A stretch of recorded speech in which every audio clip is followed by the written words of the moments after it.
শ্ৰীমতী এমিচি বৰা। আজি ৰাভা দিৱসৰ উপলক্ষে মই চমুকৈ দুআষাৰমান ক'বলৈ ওলাইছোঁ। তাত যদি কিবা ভুল ভ্ৰান্তি হয় আপোনালোকে মোক ক্ষমা কৰি দিব বুলি আশা ৰাখিলোঁ। আজি এই 20 জুন তাৰিখটো ৰাভা দিৱস হিচাপে পালন কৰা হয়। কলাগুৰু বিষ্ণুপ্ৰসাদ ৰাভাৰ জন্ম হৈছিল 1909 চনৰ 31 জানুৱাৰী বৰ্তমানৰ বাংলাদেশৰ ঢাকাত।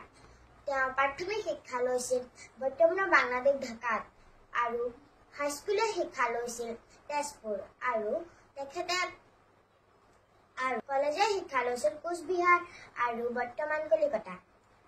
বিষ্ণুপ্ৰসাদ ৰাভাৰ পিতৃৰ নাম আছিল গোপাল ৰাভা আৰু মাতৃৰ নাম আছিল গেধি ৰাভা। বিষ্ণুপ্ৰসাদ ৰাভাই লিখা গীতবোৰক ৰাভা সংগীত বুলি কোৱা হয়। বিষ্ণুপ্ৰসাদ ৰাভাই বিভিন্ন প্ৰকাৰৰ বাদ্য বজাব জানিছিল। তাৰে ভিতৰত ঢোল, খোল, তাল, পেঁপা, টকা, টোকাৰী আদি।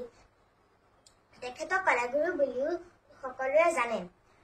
অসমৰ সুসন্তান এইজনা শিল্পীয়ে 1969 চনৰ 20 জুন তাৰিখে আমাক সকলোকে কন্দুৱাই পৰলোকলৈ গমন কৰিলে। জুন তাৰিখটো ৰাভাদেৱৰ মৃত্যু তিথিৰ উপলক্ষে ৰাভা দিৱস হিচাপে পালন কৰা হয়।